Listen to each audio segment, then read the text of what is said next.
Islam, DOE. Jennifer Lawrence, DOE. Bernice McIntyre, representing the Allen SEU Advisory Board. Keith Anderson, Chair, and I represent the District Department of the Environment. Sandra Madison Fry, People's Council. Joe Andronico, Access Green. Ted Treville, I'm with the Sustainable Energy Utility. Marcus Walker, DCSU. Hussein Kareem, DDOE. Oh, Jermaine Brown, former SEU Advisory Board member. Robin Dutta with Nextility. Nina Dodge, DC Climate Action. Nicole Cedar, Office of the People's Council. John Sutton, DCSU. Peter Swinson, DCSU. Dan Cleverton. Lawrence, DCSU. Kim Marshall, CFO of DDOE. Rick Fleury, DCSU. Patty Boyd, DCSU. Howard Donatello, Judith Welch, DCSU. Tanya Wagner, DCSEU. Nora Hall, DDOE. Rick Marshall, DOE. Is that it? Well, good morning, everyone. Good morning. Up next, we are going to move to approve the agenda, so I will give the board members a few minutes to review that. And I'm sorry, Keith, it's Donna Cooper on the line. Oh, thank you, Donna, and I apologize for forgetting about you there. Oh, no, that's okay. Thank you.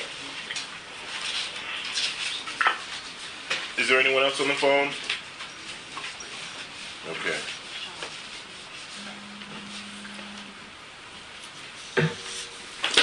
Donna, I assume you have a copy of the agenda and the meeting minutes? I do. I have everything. Okay. And All right, thank you.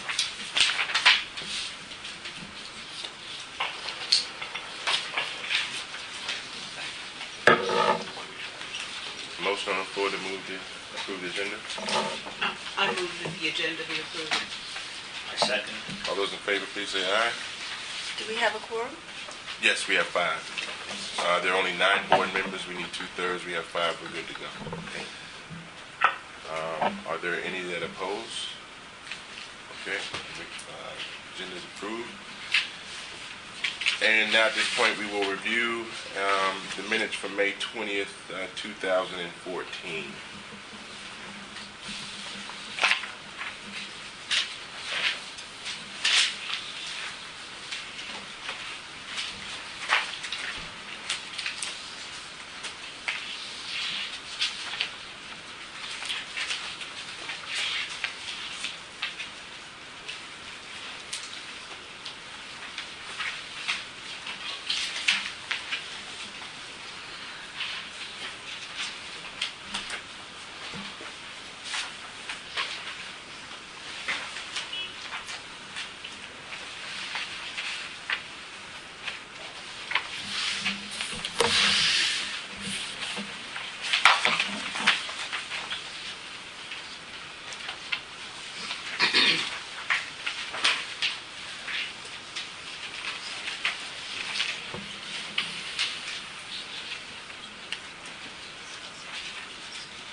motion on the floor to move the meeting minutes from May 20th of 2014.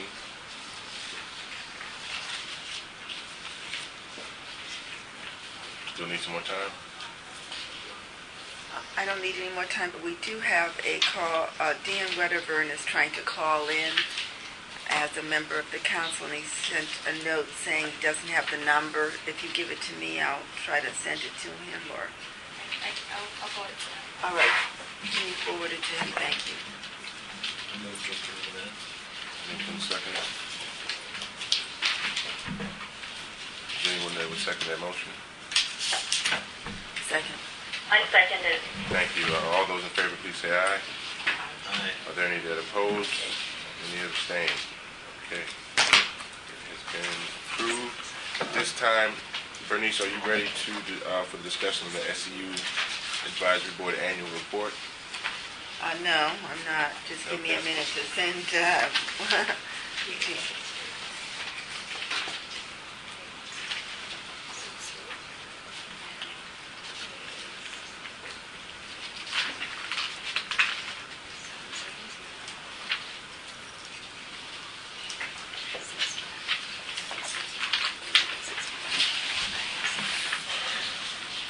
Lance, who has the presentation? Whose presentation is it? Just that.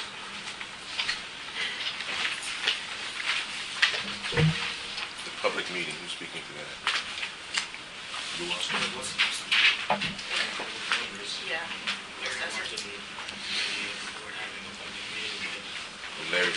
So Larry's not here, so are we going to skip that? Well, we had put it on all the board members because Larry said he didn't want to specifically be leading that discussion, so since it's a board issue, we just assigned it to all board members. Okay.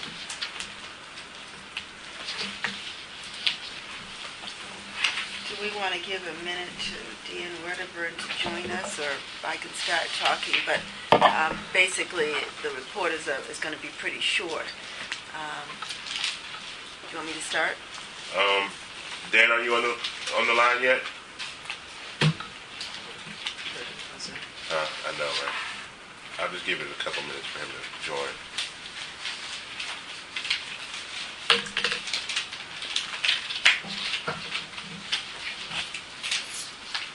And for those of you on the phone and in the audience, we've been joined by Chairman Kane, Public Service Commission. Good morning. Oh, I'm sorry.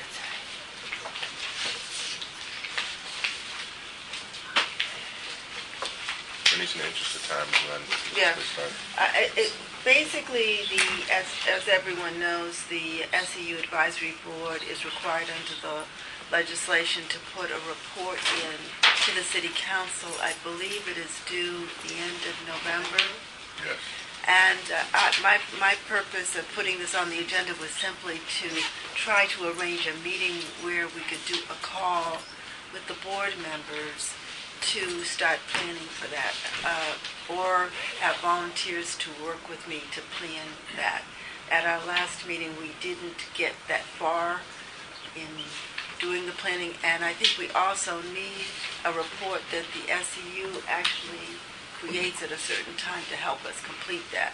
I think it's due at the end of October. There's your annual report or something. Yes.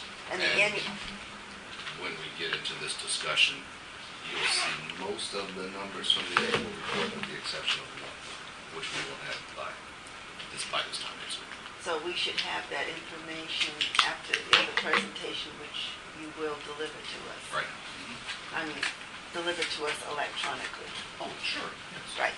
Because, I mean, one of the things that just as a aside, it is helpful to get the reports, et cetera, in advance. And I think we did ask that happened at a week in advance. If people can do it, sometimes it's difficult to send out to the board members so we can review it in advance and be better prepared.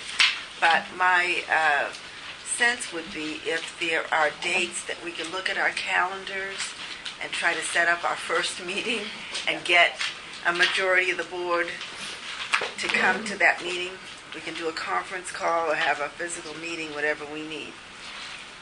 But since the report is due at the end of next month, I think. You should start working on it pretty quickly. I know at some point there was a discussion or some consideration of asking to have the report that we filed move, the timing of that, but there was no traction on that. Is that correct? What happened? Yeah. It has to be city council approved. It's in the law. So therefore, yes, we did talk about that, but we have Moving not. it till end of December. Right. It would be better because we get the annual report at that time, but right now the law still. Did we formally make that request before the council? No. I don't think we did. Did we? And that's something like the DDOE would have to do. I'm not sure that could did. we do We it as could a ask board? for it. Right. Well, maybe We could we. recommend, I mean, Teresa, do you want to speak to that? Have we made that request or did we?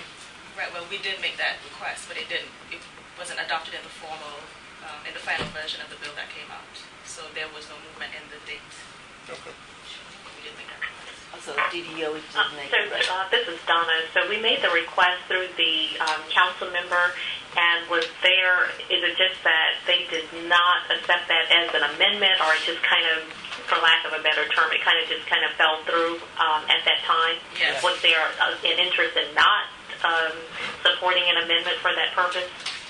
I don't see Kareem, but not that I've heard specifically. It just the latter. It just sort of fell through and didn't make it into the final version. And we probably should just follow up with them again, and just if we could get a simple amendment changing that date. Yes. yeah. I agree. And there's probably some legislation going through, this is Betty Ann, that they could be tacked onto because it's just a one line, change the date. Exactly. That would be very helpful. Do we want to vote to ask the DDOE to do that, or do we don't? Well, need a we've vote? already Right. taken that position. Right. We could, Just if you could follow up, because next year we really shouldn't be in that same position. It would be more. We don't have that much time. It's good that the SEU has a report, or at least most of the numbers early, but we still sort of stuck over the holidays, or just before the holidays, trying to get a report done. Yes. So December sometime would be better. End of December, I guess. All right, great. If you wouldn't mind, I mean, those people who are interested in working with me to draft up the report, could we just select a date, perhaps next week, to meet? Next week starts the 3rd. I'd offer up either Tuesday the 4th, which is election day, or the 5th. 5th is a better. 11 o'clock or so. The 5th is a better day for me. The 5th at 11 o'clock. Could do 10:30. yeah. The 5th at 10:30. So, and I hear people, Chairman Kane, People's Council, and Joe. Anybody else on the phone interested in assisting? Yes, I will, Bernice. And would it be easier if I just set up a call? I could I just think ask. so, yes. Yeah. All right, so I'll set up a If call. you agree on the time and the date, we'll set up the call information for you. All right, that's good. So DDOE will set up a call on November 5th at 10:30 a.m. And you could invite everybody on the board and just say it's for the advisory board's report to the city council for drafting and volunteers. Certainly. Thank you, that would be great. That is the first step. We can work offline in that subcommittee to get the report done.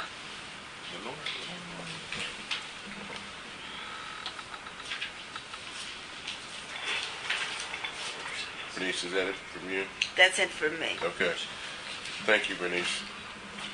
We're going to move on to the the planning of the SEU Advisory Board public meeting.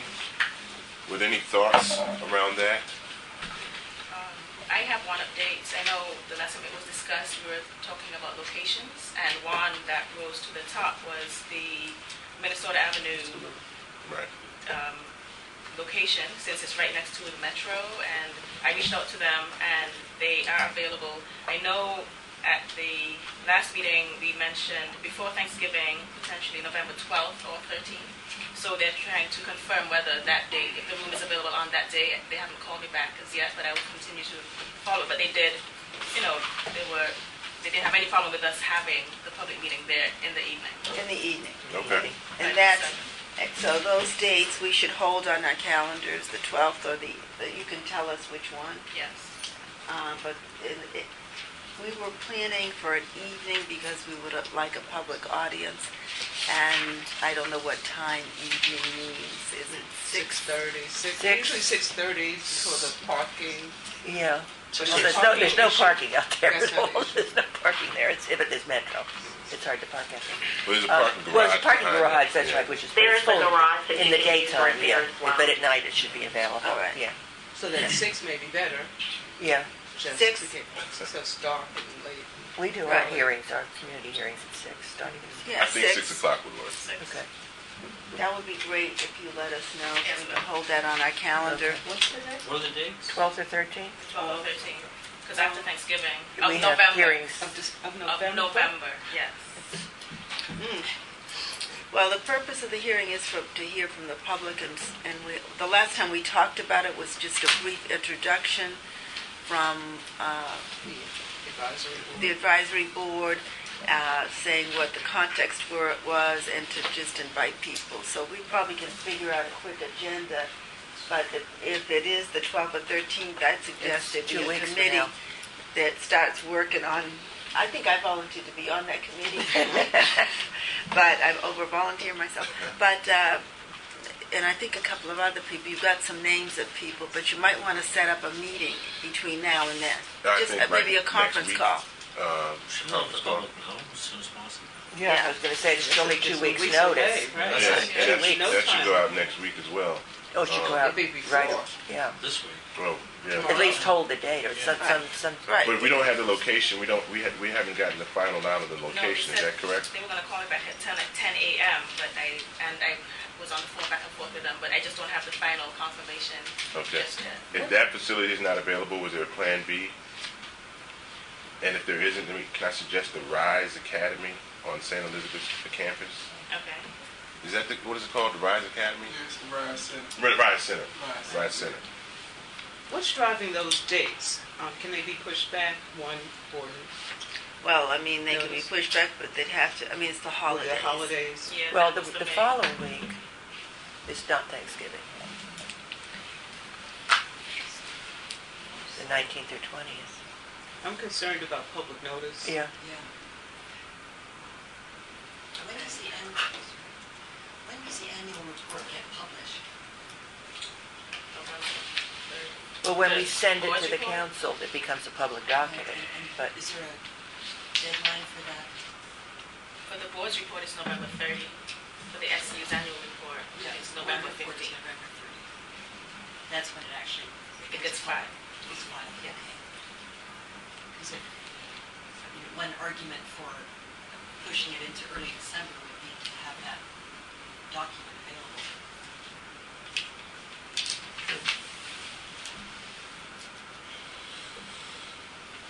Any thoughts on early December? Well, Giving I the mean, I public think no notice? matter what we do, once we get in the holiday season, and once we get into winter, it's a problem, more of a problem for people. So I'm agnostic. I really think we pick a date, and I think the dates that were picked were because we picked them before. I mean, yeah, well, Things I think haven't 2 happened. weeks is. I think it ought to be a little more notice. Right, so Public usually. I have no So would the 20th work? Of what? November? Is that still too close? Well, if the SEU's final report comes out on the 15th, and we do our report to the council on the 30th, it might be good to do it after that. Do it after that? I Yeah. think that's a, Which would be that week, either the week maybe after the first week in Thanksgiving. December, right? First week in December. The first week of December It's the beginning begins of- Monday, December 1st. Yeah, I think you want, that's right after Thanksgiving, yeah, so So- maybe later in that week, Like the third or Second fourth or of that third. week? Or second or third? 3rd or 4th. I would recommend that. 3rd or 4th. 3rd or 4th, can you check those dates out with those facilities? Will do. But I think I still think we should get a subcommittee starting Mm-hmm. to work, because we'll have the same problem at the next board meeting. Right, if we don't, If 'cause we that's don't the have problem. somebody work, if you don't, I think you should set up a, help us set up a subcommittee to plan for that, just by sending out an invitation to all the board members and Okay. picking a date in the next couple of weeks so we can get started planning that with DDOE. Do you think you'll have some information on the availability of the facilities by Friday or Monday of next week? I So do. that- I think I'll have it by COE today. Okay, that would be great, because then if we can send out the notice, and the subcommittee should go on a parallel track, but at least the public notice would go out. And We have 30 days notice. Right. how are we looking to public notice this? How are we looking to get it out to the public? Well, So I certainly on think- your website. Or is that with the You committee, mentioned or is that DC with the committee? Register, DDOE website, ANC associations, and of course the general, all of our distribution lists that we have. Each of us various have lists are- distribution lists. Right, Yeah. And I think according to certainly that, the ANC. ANC yes, list. yes. we are considered an agency of the government, right? Yes. So we have to follow whatever the process is, whatever the normal process the DDOE would use. That's what they told us in that little retreat. Oh, in the ethics. The Right. ethics, so that we should follow whatever that protocol is Right. for That's giving. true. Well, it depends on the event. Depending on the event, we put stuff on the radio sometimes. I'm not suggesting No, we no, do no, that no, for no. this, but it depends on the event. What This- what I mean, the medium minimum we use requirements to would be the put- DC Register, I assume. Yeah, The minimum requirements and, Nobody and looks- and the DDO, I know, the DDOE website, the Boards and Commissions I think that website, goes to Bernice's point, being in and then compliance. whatever, lists you've got, and the ANCs. right, definitely whatever's the minimum for compliance with those regs. But we talked about the ANC notices, the website. I don't know that we talked about a radio or anything like that. I was think- just yeah, going. yeah. It depends on the event. It Right. depends on the event. Yeah. What medium we use. And we were trying to reach out to contractors and people who actually use, work with the SEU. So the SEU, to the extent that you have any lists that you would think would be helpful for us. So I to reach tell out you to. what. Why don't we try to tee this meeting up for next week as well? I don't know a specific date. Another call. Also, the trade groups people have been contacting me regarding and there's a distinction between the trade groups and the trade associations. Yes, absolutely. So. You I learned. stood corrected, yes. Bernice, you set up your call On the 5th. On the 5th. At 10:30. Are folks available on the 6th for a call? Or should we do a 2-hour call on the 5th? I think that's going to be a problem, at least for me, I Okay. believe. Let me just get back to the 5th. I can't do that on the 5th, but I can do something on the 6th. Okay. And I wouldn't be able to do something on the 6th, but, you could have it without me. All right, we'll send out a meeting request for the 6th at or around 1 o'clock. 1 o'clock.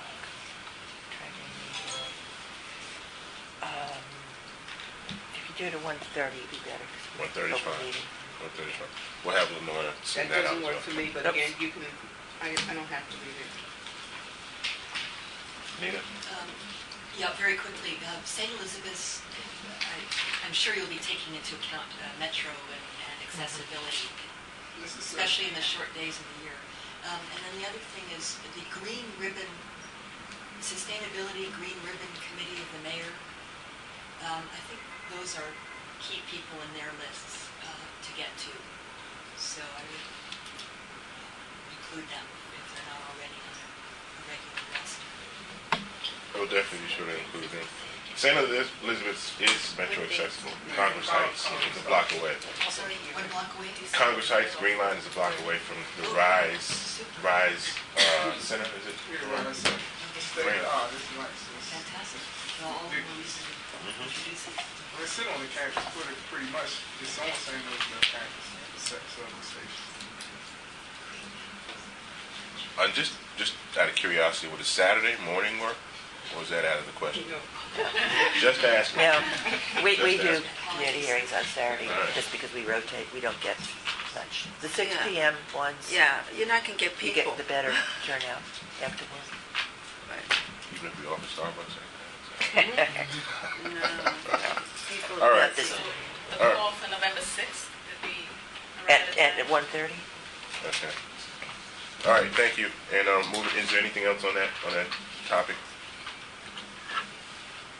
All right, Mr. Trabue, I'm going to turn the floor over to you. Thank you, Mr. Chairman.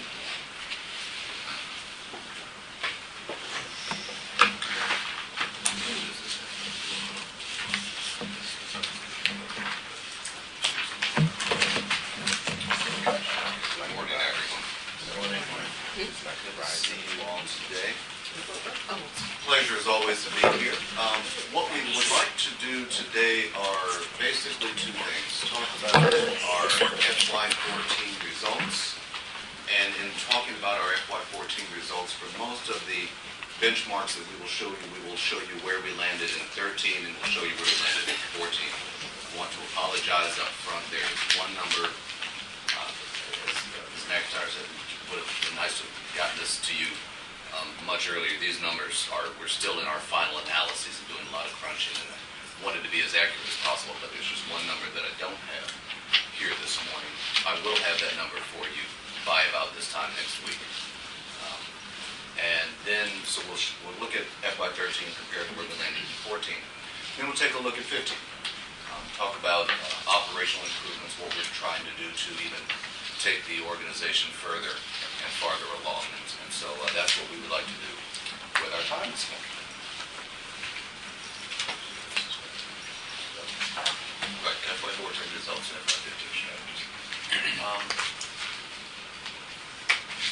This shows you and we'll go through a benchmark by benchmark, exactly where we landed in 13 and where we landed in 14.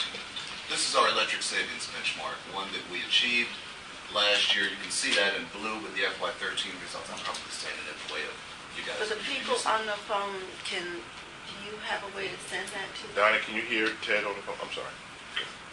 Yes, I can hear him. Okay. Marcus, can we send this to? Yeah. Is Dan on the phone as well?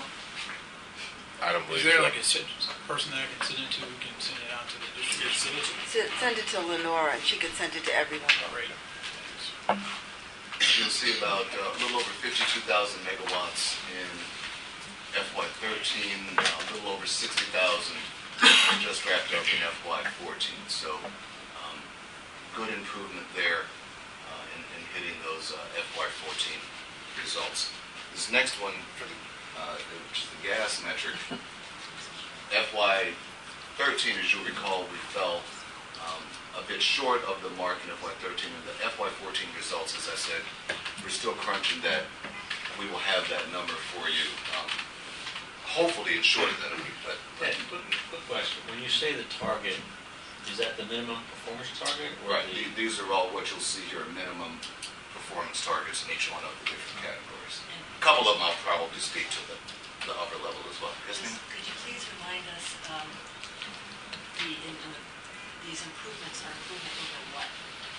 These are year over year. Year over year, so Yeah. 14. These take all of our programs, combining all of the results from all of the programs. I mean, when you look at the totality of our programs, we probably supported the installation of between a little over 400,000, almost 500,000 energy efficiency measures throughout the So District the of Columbia. 13 electrical savings are 52,000 over 2012. That's a one-year number. That's That's what we accomplished in the fiscal year. These are cumulative. Each year, Right. Yeah. Am So the I 14 responding to your question? The 14 numbers for electricity, the That's okay. 61,000 megawatts, Electricity, it's 60 67, 70. savings over And that's what we accomplished in the fiscal year. savings benchmarked against. 2,000 users. Well, so these are just raw numbers. These are just absolute numbers of These absolute savings. numbers, yeah. All right. So the target is 51,845 megawatts. Right. Okay. That's the minimum. That's the minimum. Yeah, the minimum is just 51,845. And in 13, they achieved 52,303, and in 14, they achieved 60,778. So it's just So you calculate the savings for each measure, and the whole that's portfolio. Yeah. What's the target for the year? Not the minimum. What's the target?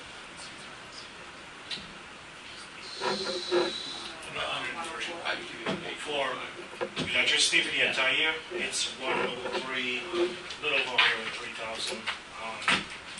It just would be helpful to know that on the slide, just so we know where everything falls. I just don't have that stuff top of mind. And It's 103,690. Okay, thanks. the 1% efficient, the 1%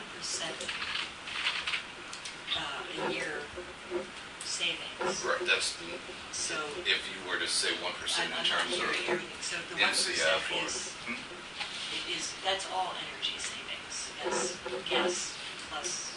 there's No, one we for 1%. split it into, it's Yeah. 1% for gas and 1% for electric. Right. Over 2009 consumptions. Okay, 2009 that is gets baseline. back to my, okay, 1,000. And where are we on that? As you can see for electricity, the mark right now is 60,778. So it's more than half. The target was 103,690 based on 2009 consumption. So they've gotten to 60,778. Tend to show you the minimum mark where performance really kicks in is at 51,845.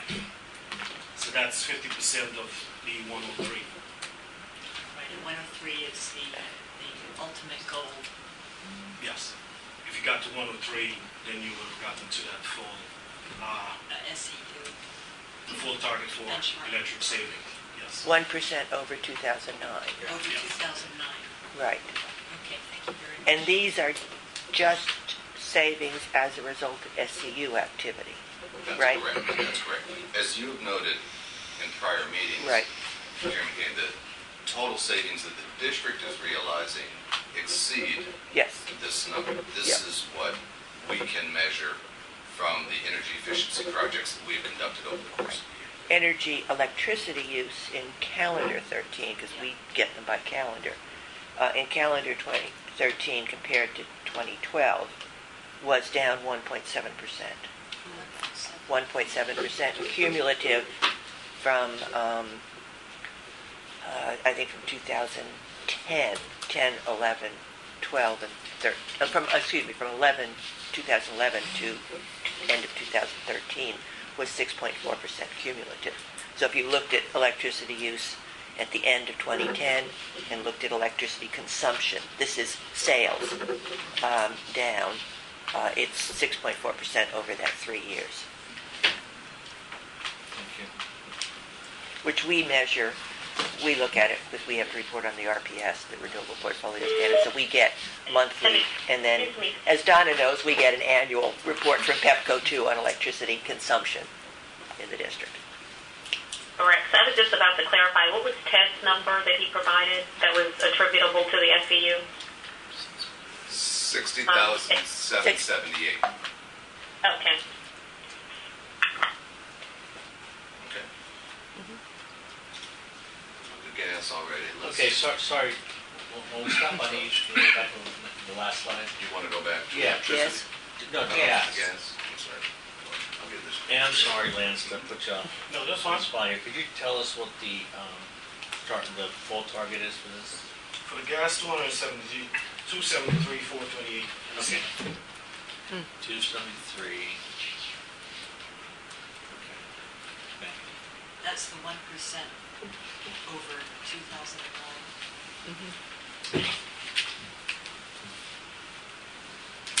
Do you know whether you're trending toward meeting that or not, or you don't have a sense yet? Our results in 14 were much better than they were in 13. I would say yes to your question. But exactly where, like I said, I'll have that number in a couple of days. Better But- than, but yes. better than, Better than ever, yes. better than 13. Yes, better than 13. Well, you had new projects in 14, correct? Anything Yes. that's represented in these results is a new project. What we have to do at the end of every fiscal year is close out all projects and then calculate those savings. So then in the next fiscal year, you start all new projects. So all of So you had more aggressive projects? What was it? Why did you do better in 14, presumably? I would say more projects working with some larger users, particularly some universities. Yeah, I would say a combination of that, yeah. Our account management is more robust now. It helps us work. You'll see the largest energy users in the number of large buildings we've worked with. We also did, much more work in residential space as well. Now also, gas was lagging in terms of the sector for the SEU. It took a little while longer to ramp up the gas projects. Right. If you'll remember our numbers from FY12 where we struggled significantly. So this is partly catch-up. This is a huge uptick from where we were 2 years ago. Fear of Bernice. I think I heard that. I'm going to show her a slide in a minute. I'm just staying next to her when I show it, okay? Excuse me, I just want to introduce myself. I'm Dan Weatherburn. I just got the code thanks to Bernice a few minutes ago. Okay, that's it. Thanks. Good morning. Hi, how are you, everybody? Now, our low income benchmark is a spending threshold. So we have to spend 30%. The ultimate goal here is spending 30% of our funds that's 100% goal, in the low income community, defined as households who earn 60% or less of area median income. FY13, this is just a spending in the low income community. We achieved about 34.2%, so that exceeded the goal by about 4.2%. FY14, we're basically right at the same, exceeding that again by about 4.2%, with a total of 34.2% of our funds spent in the low income community. And we do that through about 5 different initiatives that the organization has. And this is to actually get savings that benefit that community. Yes. Everything from distribution of CFLs and LEDs through food banks into the low-income community, direct services in low-income multifamily buildings. We have about 5 different initiatives. And do you have a split on the gas side or I'm both? getting Okay. I'm getting there. Okay. Okay, no, sorry, I went the wrong way. Okay, green jobs. FY13, our results did not hit the minimum target for the creation of green jobs. That minimum target being 53, the maximum target being 88 green jobs. This year we are at 82 green jobs, thanks in many respects to some different systems through which we account for the jobs. I also want to introduce 2 people who are here with a large workforce development program that we've been running. We've been partnering with some community-based organizations like Sasha Bruce, So Others Might Eat, UPO, taking graduates from those programs and then placing them in paid what we call externships with either contractors who are working with us, customers who we work with, Marriott, Georgetown University. Many of our customers have taken some of these externs as well, placed them into working in the energy efficiency aspects of those organizations. We have about 34 individuals right now who are in externships throughout the District of Columbia. I wanted to introduce 2 of them to you. Tanya Weidman, who is a graduate of UPO, San Antonio, and their program, who's working with us. And Algernon Jones, who is a graduate of So Others Might Eat, Algernon is working over at Douglas Development, doing work over there. I promised them they wouldn't have to say anything because they get nervous this morning, but we're very, very proud of them and the work that they're doing. And the goal of this, of course, is to get them into full-time sustainable employment, and the training that they've received through the community-based organizations coupled with the training that they're receiving through these externships, we hope will inure to long-term jobs for these individuals. So, we still keep going in the wrong direction. Largest energy users, let me back up to this. This is a benchmark that had not been defined in the past, largest energy users. So what we did in working with the District Department of the Environment, with Dr. Lonk and Dr. Lawrence, was came up with a definition of largest energy users. Largest energy users are defined as buildings, a custom project. When I say custom project, a project where we go and engage our engineers, that team being led by Patty Boyd over there, and her engineers go in and design custom solutions for buildings that are in excess of 200,000 square feet in size. And so the goal here is to do 50 is the ultimate goal here, buildings a year. We all told had about 111 custom projects this year. 77 of them were with buildings that were in excess of 200,000 square feet. So we exceeded that goal for the year as well. So, Ted, you defined user as just by buildings, By rather buildings, than by it's not actual actually consumption. By consumption. We tried to do it by consumption maybe 2 years ago. Yeah. When 2.5 years ago, when we first started to get at this work, and we had Dr. Lilia Abram go out to the best of her ability and go to a lot of what we kind of thought may have been some of the largest energy users. Naturally, you would think of your hospitals, universities, coming after, of course, Metro And DC Water are the two largest. We know those. Yeah. But of course, we don't have access to utility data, and so we did a survey to the best of our ability, came back with a lot of good information, but we decided that that may not be the best way to go about it, so this is the definition we're using. So Ted, the impediment previously was the ability to get the data, the consumption data, and so you avoided that by just going to a footage. A square footage. It's a proxy. Yeah, right. It's a pretty good proxy. That's the best way to put it. Is it a good proxy for gas use also? Well, if it's being served in that square footage, it Yeah. would probably Yeah, be yeah. there. Yeah, it Okay. would be up there. I'm sure there are different levels of intensity, but the Right. building stock in the city is fairly homogeneous. But if it's a gas-served Yeah. entity and it's that Yeah. large, Yeah. it would be, and it's heating, I would expect so. Good. Andrea, this is Donna. You had raised the question. So in the past, what we had given was aggregate data and information around the energy use by zip code. There was a format that was actually developed, which we shared with the SEU.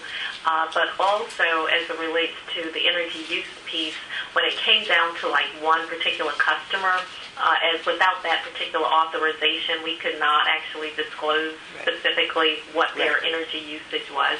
So that was one piece of it as well. I recall. So we tried to get as much information as possible as it relates to zip code, and there were certain things that could be deduced from that information as well. Ditto for Washington Gas.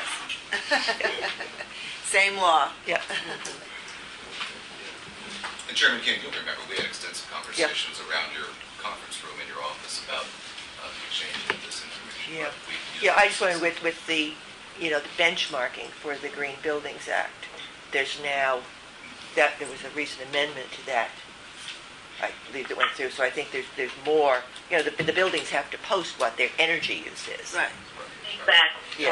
correct. So that does become public, and that's buildings over 50,000 square feet or something. Right, so that That is now that's- available. And is that available at a single Building. source, or do you have to go through the building?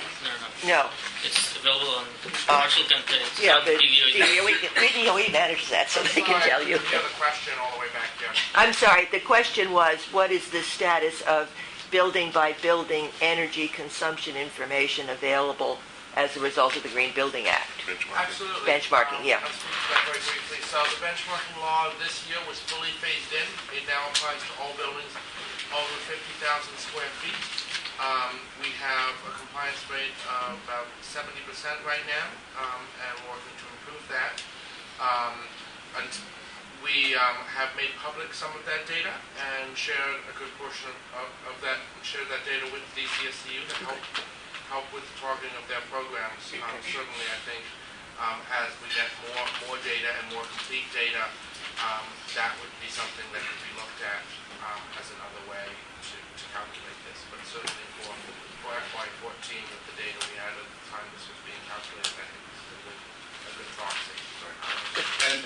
Marshall says, as the data has come in from the benchmarking exercise, it has allowed us to then talk about, okay, which buildings are not performing as well as others. Not to pick on anybody, but we all know and love the Wilson building. Performed very, very poorly on the benchmarking exercise. And so we have been engaged in, every time the council goes on recess in the summer, we initiate a project over there where we've helped the Wilson building increase its score by 10 points over the last 2 years through some of the projects we've been able to do over there. So the benchmarking exercise is actually very, very beneficial to us in terms of, our account management led by John Sutt. We now have a better idea of, where we should be engaging with customers. Great. I just had... Ted, this is Dan. I'm going to tell the chairman today what you said, the council chairman. Tell them the score was a 53, if you want to be granular about it. And that's pretty bad. It's better than a lot of people. Can I just ask, is it Matthew? Marshall. How do you decide what data you're sharing and what data you're not sharing? Does the Act govern that? Yes. So the data that is shared with the public is a subset of the data. It's the raw, it's the Energy Star score, the raw energy use by fuel, total energy use by fuel type, the total water use, greenhouse gas emissions, and then obviously certain information that's already in the public in the tax record, such as the building's address, the building's owner of record, and that sort of thing. We do collect a lot of additional data, including data about how the building is used and data about how the contact information of people submitting. The District Department of the Environment considers that to be potentially proprietary business information, and we protect the confidentiality of that. To that end, but to further our work with the DCSEU, we have entered into additional, above and beyond the contract, an additional non-disclosure agreement, an NDA, between DDOE and the DCSEU, which allows the sharing of those additional fields with the DCSEU for use in the better targeting of their programs and greater analysis. And cost data, John wanted me to add, he's quite right, that per the request of the private sector and the regulated community, we do not even collect cost data, we just collect raw consumption data. Obviously, one could take the rate, the overall spend rate as a proxy, but with a lot of people having private suppliers. So, Marshall, real Thank quickly, you. I think you spoke and said all buildings over 50,000 square feet, but that's not, there are exceptions to the all. Yeah, I was generalizing. So the federal government is the major exception. Yeah, I would think so. Go figure. The district government is covered, all buildings over 10,000 square feet from the district government report. And the district government is actually, and for the DGS is now actually making all the data public. We are working closely with DC Housing Authority, DC Water, and other entities to also work on having that data, as well as that is a work in progress. And yeah, the federal government, there are specific exemptions provided. Someone could request an exemption for, say, national security reasons. No such exemptions have yet been requested. The DC government, DGS, has it a website, don't they? Where you can DGS see also makes building by building, yeah. DC.com.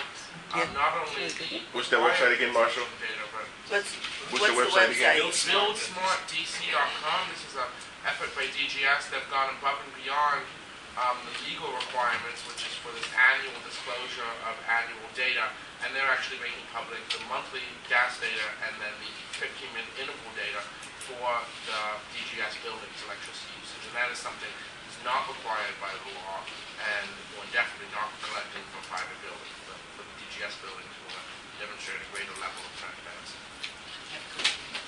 Okay. Ted? Thank you. All right. Renewables. Our target here is to reduce the cost of acquisition of the systems by 10% year over year. As you can see in FY13, we reduced that cost significantly. In FY14, we did not hit this particular benchmark. FY 12 and 13, we were able to achieve this. FY 14, we did. There was a specific reason why we missed this benchmark in 14. We had two instances where we were putting solar thermal systems on multifamily buildings, and the roofs did not have the structural integrity to support some of the systems. And rather than walking away from the projects, we repaired those roofs, driving the cost, and then completed the projects. We also, and this wasn't a cost factor, I just think it's important to mention, in the solar PV work that we've done, we probably more than doubled the number of low-income, single-family installations that we achieved this year over last year. Probably about 104, 105 or so systems this year. With that work, we also did some weatherization work on homes to help improve the overall energy efficiency of the homes as well. So it's a combination of the installation of PV systems and some other weatherization work inside of the homes. But unfortunately, this is one where we achieved a result, I think, of about 8.5% reduction rather than the 10% target here. On a going forward basis, do you anticipate that you're going to incur this type of cost, particularly if you go after these multifamily buildings that are in disrepair and likely to have roofing situations or compromised roofs? What are you going to do? Personally, I think the right thing to do is to repair the roofs. I'm stating. That's crazy. That's not going to be cost effective. I understand that. Roofing materials start off like $6-7 a square foot of roof. I would prefer y'all we would rather work, quite frankly, with some of the other authorities here. You need to combine it with the green roof program, so they pay for 60% of the project. Just to walk away, I don't think is the right way to do it. Well, I mean, I can understand, can empathize with that feeling, but the problem is you're using ratepayer money, and it should not be used for projects that are not cost effective, and maybe Jermaine has some programs that can help some fund other the sources. repair, but not the ratepayer money. Right. Listen, we did that in 2 instances this year. We have worked with talking to Michael Kelly, talking to the Housing Authority as well. We want to see what we can do. I completely understand. Right, but I mean, I think you have to be very careful with that, because that could be called misuse of funds. I mean, there are standards for cost effectiveness, and although we might be empathetic with that situation, that's not your mission. What buildings were these that y'all repaired the roofs to? I don't have the exact addresses. Was it Housing Authority? Because they federally funded. They most definitely wouldn't need our money to repair any They're of the Housing privately Authority funded. roofs. I can give you that story. I just don't have it right now. I really want to know that information, because we have so many programs across the district. Even over at DCHD, River Smart program, you got the River Smart Communities program, where they pay for 60% of a lot of these water reduction projects. And if you combine some solar with green roofs, and you can actually reduce that water runoff, you're going to get a lot more money out of the River Smart program. I'm a River Smart contract. They call me just making money removing concrete and just adding back soil. So I mean, that's clearly, I mean, we've been around for 4 years. You all should know that's a no-no. We shouldn't be repaying any roofs with that money. And for the green roof program, is there roof stabilization that occurs? They actually pay for the structural Because you're putting report. dirt on Yeah, that. they actually pay, any buildings over 5,000 square feet, they pay for all that planning and processing and all the rest of that cost that you would incur.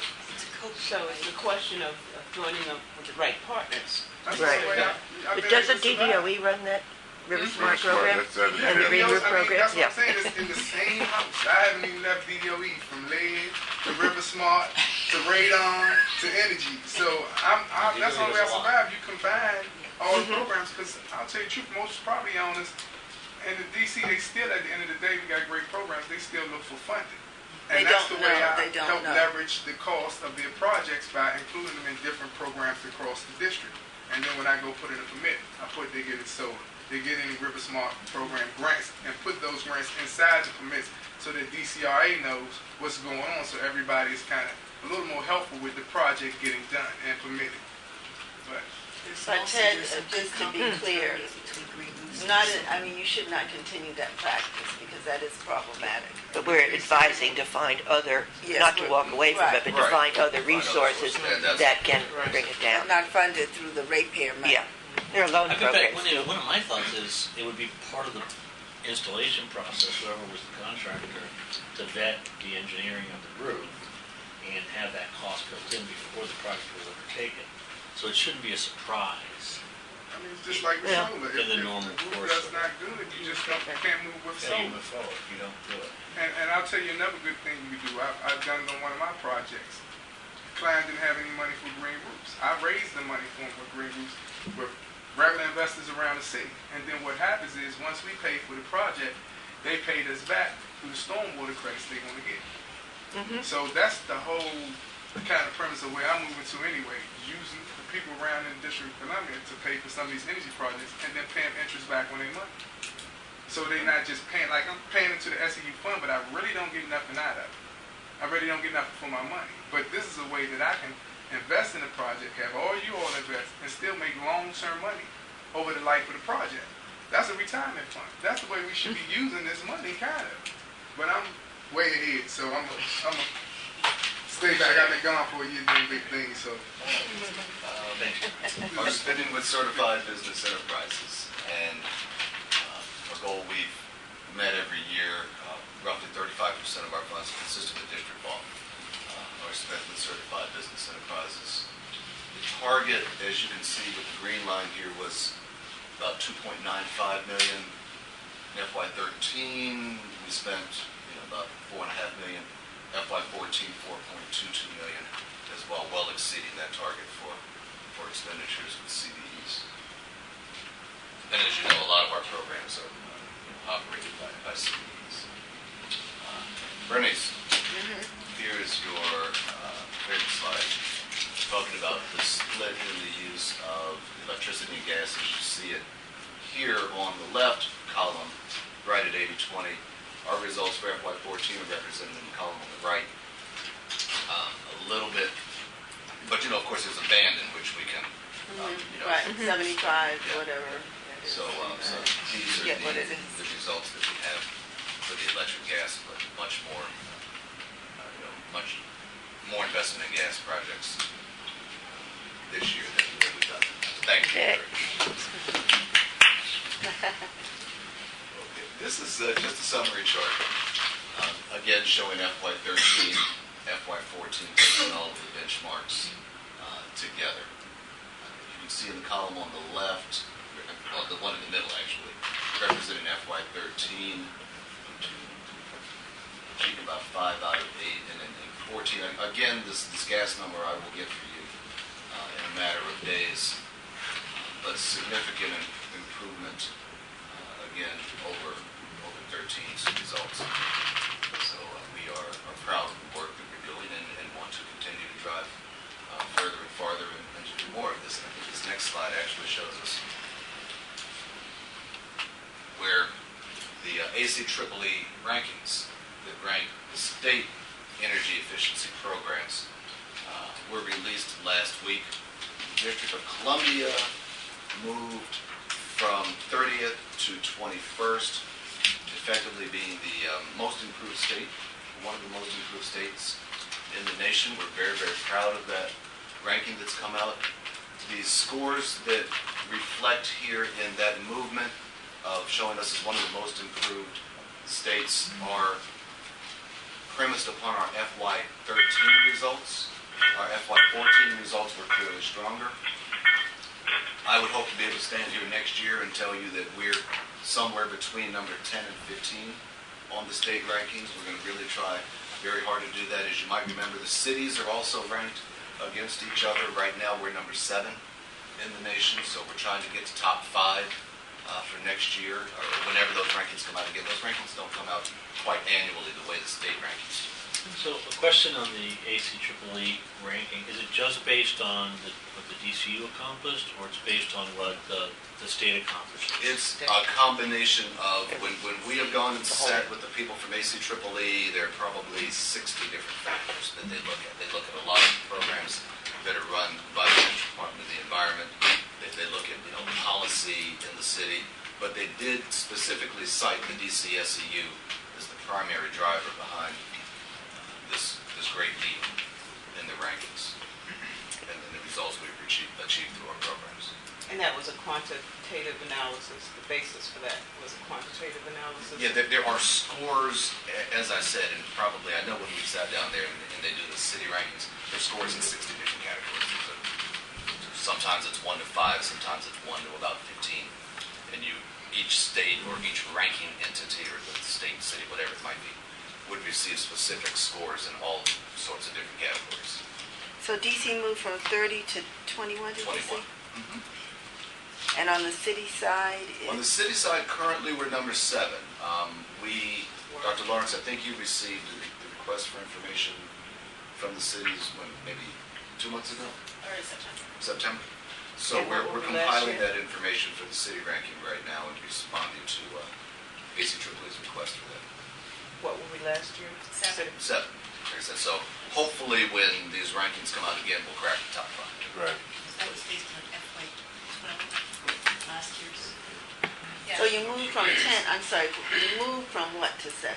Yeah, that was really my question. Right, Oh, That was wasn't that the first? It was 10? That's The first year they time did, they've ever done. the first time they did Oh, city. okay. last year. Okay. Oh, okay. But still 7 is pretty good. Yeah. I think it's more than the SEU though.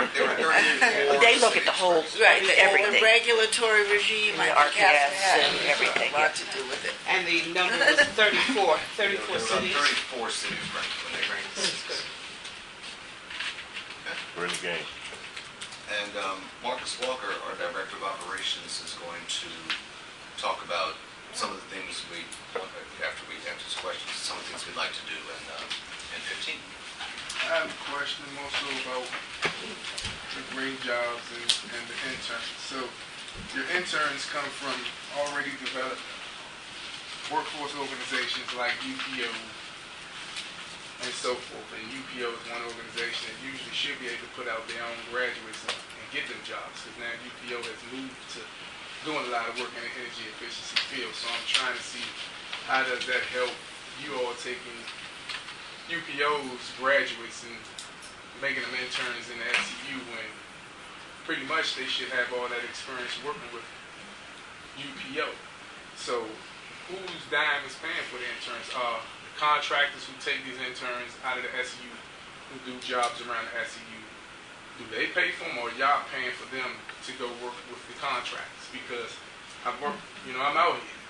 And most of the times you are bringing in interns and you're placing them with the contractors around town. And at the end of the day, it doesn't do any good because if the contractors are not bringing work, they can't really keep the interns on the job with them. They can keep them there as long as you pay for them. We went through that with DOES, how they can pay for workers to be at different people's programs, but at the end of the day, it's going to run out. Sooner or later, you can't keep doing it. How do you sustain that? Our interns, we're paying for the interns. The contractors aren't paying for them. We're paying for them for a set amount of time. Now, we don't pay for them to go through the UPO program or anything like that. Those are funded separately. We're not paying for that at all. But we're not, like I said, we're not all exclusively placing these with contractors. A lot of them are in, customers with whom we've done work. I think it's a manifestation of the trust that the customers have placed in us, a greater working relationship. A number of these customers, we're doing projects year over year. And so it's not dependent, the work isn't dependent upon us actually giving a contract of work in order to keep these people employed. I would also say, when we did our initial outreach to these programs, what we found is that graduates weren't being placed, like the outplacement piece wasn't taking place. And so that's where we're stepping in to bridge I've that said gap. that from the beginning when I first joined the board, that those programs wasn't working, and you all said they were working. We all remember they were working. No. You weren't here. So people out, and they said they were working, and I told you they wasn't working, because I worked with these organizations. I know, but what we So were you're talking about taking is the them role now. that we're playing. No, we're just talking about the role that we're playing in terms of bridging that gap. A, to get them in with customers that may or may not, interview them without sufficient training. I mean, there's one thing to get that training, but then there's the hands-on piece where It's like the they're double dip. UPO was paid. They have grants. They went after grants to get people trained high and get them in job places. That's what they were doing. Now they moved in the field of becoming installers and working within the program. So you all don't need to then take their workers and then bring them over and become interns for you all and pay for them. That doesn't make sense.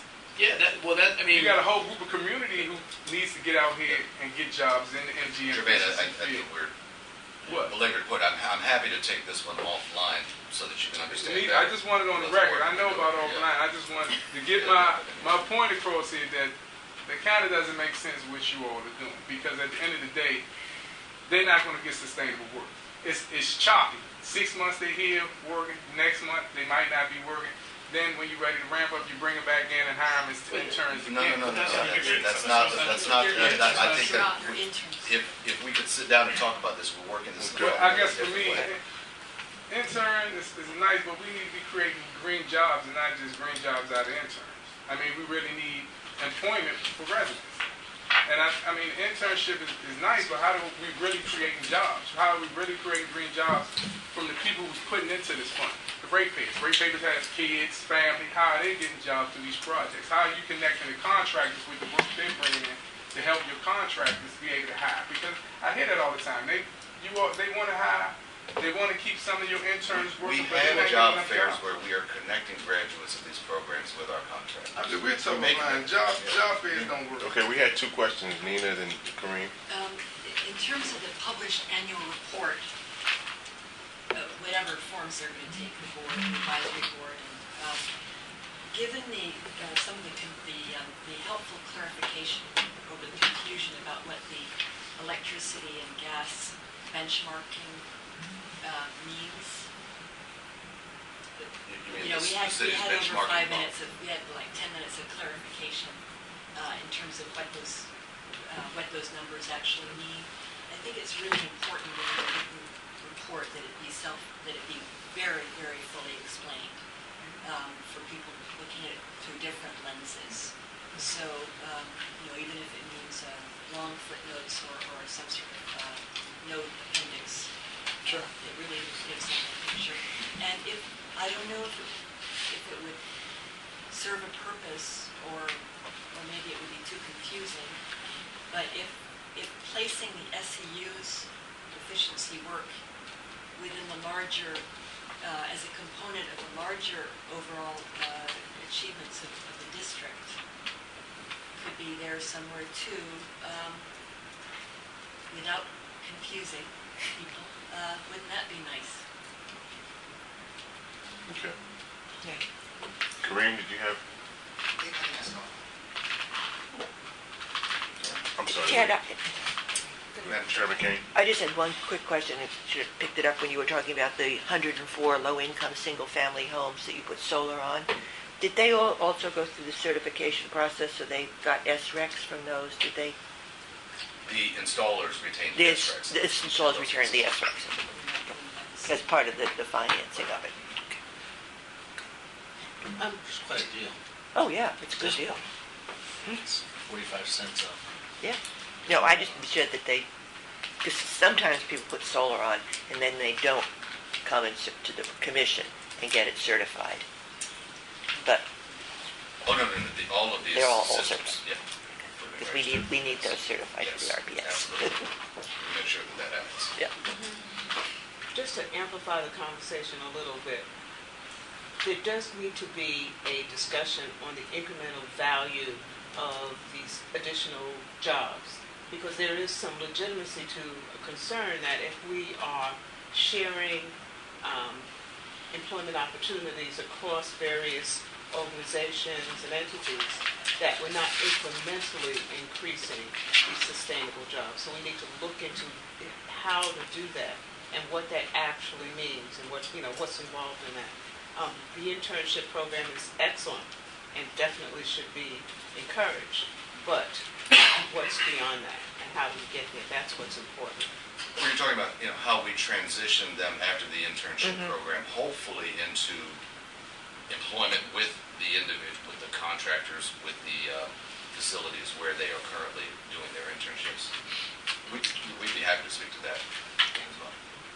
I think that perhaps in Marcus's slide, when you guys talk about improvements for next year, some of the things that I think will improve overall, things across the board, both the efficacy of the programs as well as green job creation, is just having more market participation, smoother programs, smooth out the hockey stick. You'll see that as the first. Yeah, I think as that starts happening, we're going to see more involvement.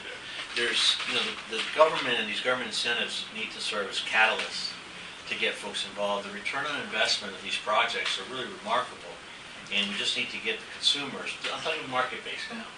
Joe, you're absolutely right. You'll see that as the first bullet. I got you. I was just I read ahead. So. You cheated and read ahead. I just looked at that. You told us how it turned out. I think that we're going to start seeing a real market improvement from some of these incremental jobs and these discussions, which I think are important. We need to make sure the money's being used, judiciously. But we're going to start seeing more and more participation. I think the problem's going to be in measuring the impact at that point. But we'll face that problem when we get to it. Okay. One more, and then we're going to move on with Marcus's presentation. We have less than 30 minutes. Do you have a question? No? Put Marcus up there. Sure. Yeah. Just want to go to the next slide. Obviously, for FY15, our goal is to increase our savings and really aim towards that top tier performance around savings. We've got a really healthy pipeline for Q1, and also we've got some mechanisms that we've talked about in terms of the job creation piece. So what's interesting is for Q1, we're going to move forward with our programs as they currently are. We're also looking to do some program changes, to increase the yield of those programs, and also develop some of those partnerships that we've talked about with ACD, DCHA, and we've done some interesting work with DGS as well. Two areas of focus, in addition to obviously improving our customer experience and our program delivery, would also be the areas where we want to make some policy impact in the education sector. So if we are creating savings for private, charter, and in some cases public schools, what other type of programs can they do? So that's going to be one focus. I think also in the transportation area as well, looking at some things around strategic electrification. And then seniors. We feel like there's an opportunity, I think, on a residential and multifamily impact, really targeting those folks so that we can increase their disposable income and also reduce their bills. So as we retool some of our programs, we're going to be looking to combine some offerings so that we can make some impacts with some of these folks. Yes, ma'am. I know that she said electrification for transportation, and natural gas vehicles are also efficient. So I just want to make sure that you do a balanced approach again, and especially since I know, well. That's what she's here. Absolutely. But I think through some of these, so the point is we are doing that outreach to try to develop some more innovative programs with folks that are doing things across the city versus just doing our own programs. So that's what we're trying to take more advantage of in FY15, and we have a good start on that. Also, leveraging or bidding into the PJM. We've had a number of discussions with DOE, also some internal discussions with BIC around the aggregation strategy and some players, BEIC. And also aggregation players in the area to talk about how we can do that. And so we think we're on a good pathway to doing that this year. Have you advanced that discussion beyond the discussion that we've traditionally had and the impediments that were discussed that precluded the SEU from bidding into the PJM? I believe so. We've put together some proposals and we're working those through with DOE to talk about how we can get over those barriers. You're going to share that? Yeah, can someone refresh my memory? What's the biggest impediment? to the Well, bidding? the biggest impediment was the fiscal year limitation, because some of the PJM auctions, the demand response project said it is, Dan, year ahead, 2 years, 3 years ahead, Yeah, 3 years ahead. If we were to bid, the upcoming auction is in May. Yes, If we were to bid in May, it's for delivery, May of 15, it's for Right. delivery in 18. 18, And that's right. That was So the we have found impediment. another way to move forward with this, Right. to bid in the savings that we have currently achieved over the last couple of years. And the legislative Legislation. change that will Allow. allow year for contract. multi-year, eventually would allow that. Although, little caveat there, the PJM demand response It's changed. market is in Change. Flux. Yeah. flux, change, uncertainty, as a result of some court decisions, but you can work that out, but. Chairman King, could you describe what, one of the big pieces of news this year is that amendment to the law that opens up SEU's work to multi-year, beyond the fiscal year limitations. Could somebody summarize what that? Well, I think that's a whole different, maybe when we talk about, well, it doesn't, when does it go into effect? It affects, the law's effective now, but the impact of being able to do multi-year contracts, That's for the subsequent contract. for the subsequent contracts, it doesn't When the impact this contract- current The subsequent contract. contract will be 4-year base and then 2-year options. Right. So essentially you can do that. And that subsequent contract will not It's occur not- till, When Till is that? we The end of either this? rebid or we enter into a new contract. yeah, So, but it doesn't affect this current contract. But the PJM demand response market is a little uncertain at the moment. Flux, that's right. Anyway, I'm sorry, go ahead. No, that's fine, that's fine. So these are really the highlights, and again, like I said, through Q1, we're going to keep programs as they are, because we do have an existing pipeline, but we're looking to retool them to increase our yields and our impact. One final thing, just to point out on the customer experience, we have been getting some feedback in terms of how hard it is to work with the SEU, or how many times you have to reach out. I mean, if you think about it, for some of our market-based work, we'll have contractors go out and interact with the customers. And then we may come behind and do a QA/QC to make sure that the work was installed and functioning. We also may have our third-party evaluator do their evaluation as well. And then obviously DDOE will do their oversight. So we've been in discussions around trying to combine that, so we're not overburdening the customers in some respects, and doing more real-time inspections so that we can get that feedback and close the loop a lot sooner. Any questions?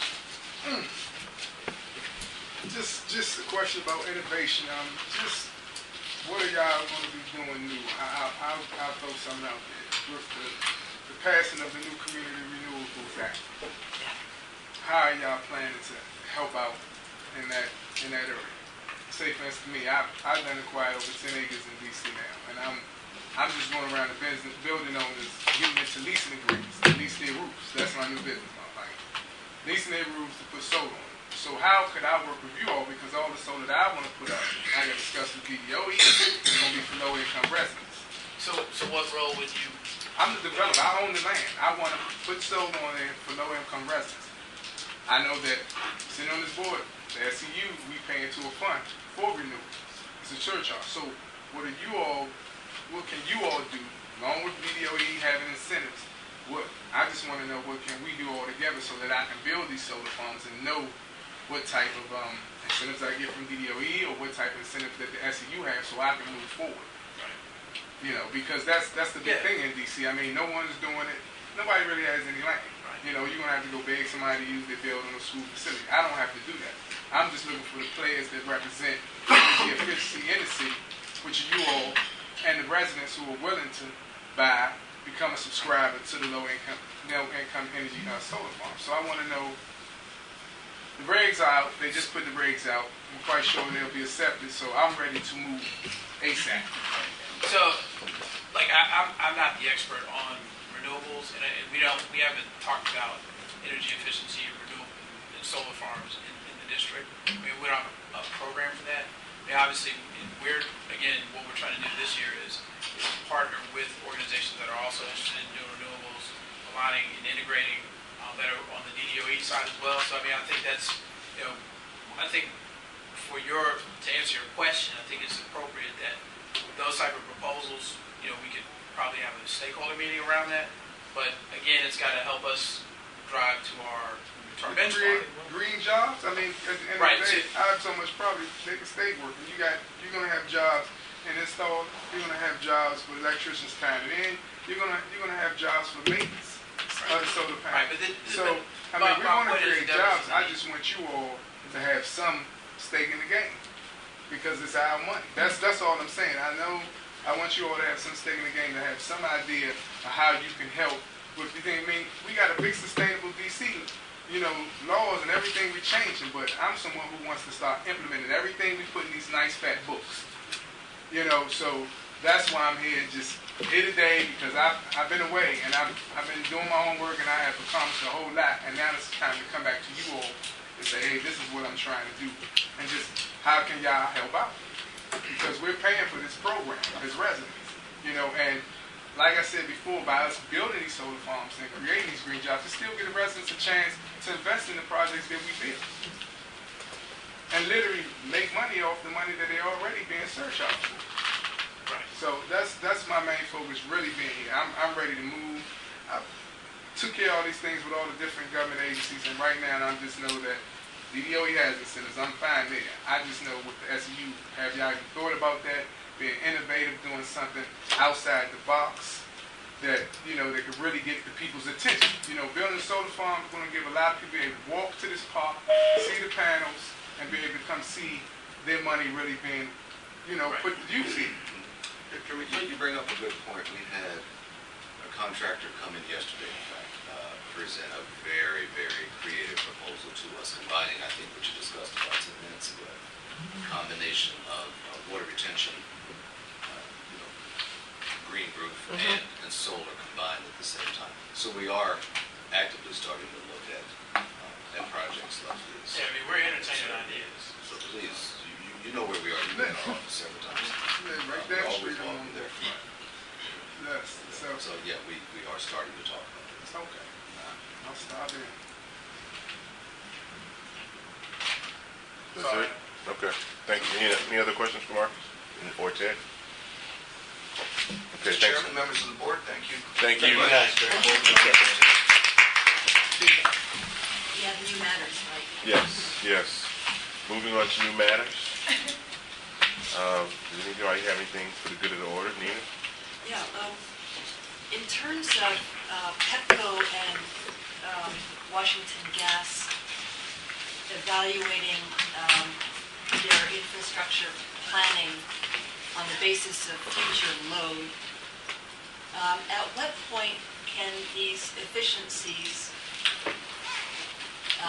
obtained through the SEU, which are now becoming predictable, and not to mention other efficiencies, be factored into PEPCO and Washington Gas's load projections that underline their infrastructure planning and budgeting? Well, it would come in, usage data would come in through our meters. We know that. So it obviously would be factored into a whole lot of things. It's based on meters. As long as the usage is going through the meter, or not going through the meter, it's going to be factored in. I can assure you. So you can just, but isn't there a difference between projecting load and There is, but if you're seeing a load reduction, you're normally forecasting based on what you predict will happen, and there's no reason why, if you're seeing load reduction, you would be predicting anything different, even with the growth in the district. So the curve is either going down or flattening even with the growth? I'm not saying what it would be, but I'm just talking logic. There's logic and then there's practice. And well, they're usually connected in Washington Gas. Good. But PEPCO, which I know better, Donna had to drop off. Oh, Yeah. sure. So she's Well, not called anymore. Donnie's not on the call, but I can say that at the Public Service Commission, which both companies report to, we get first of all, we get monthly consumption data, and we get annual consumption data, and we see the trend. We also have required in our last PEPCO rate case, asked for a new load forecasting study to be done. And so when we get that sometime before the next rate case is filed, it asks for a load forecast. And that's when both the utilities do that. They're planning what's the load. And so we will be looking at that, obviously, to look to see whether what the predictions of the trends are and whether efficiencies, have been fully accounted for. And it's also something we look at on the individual feeder basis as we're looking at the undergrounding plan, which I won't say more about because it's still before us. But that will be a consideration. Both load growth, load, it's going to be uneven all over the city, different parts of the city, and ability to accommodate two-way, at least in the electricity side, two-way for distributed generation. I guess that's really where it comes in, is in the load forecasting that comes to the commission. And for the gas companies, for the purchasing of gas, for those Yeah. companies that are sales customers, you purchase gas based on what you predict to happen, not only the usage, but the weather, of course, but the two of them. And I think we just released a press release yesterday that said that Washington Gas predicts that people's bills will be lower because we don't anticipate the weather to be quite as harsh as last year, and the cost to go down. So it's integrated. In every way. So Washington Gas does incorporate efficiency, energy efficiency projections. We've been doing that for years decades. and years and years and years. This is based on actual line of questioning elsewhere, not in your company, where I'm not supposed to discuss. Any other On new the matters? public record. Any other new matters? It's public record. Any other new matters to bring for the good of the order? Hearing none, meeting adjourned. Thank you. Thank you. Thank you very much. Very efficient.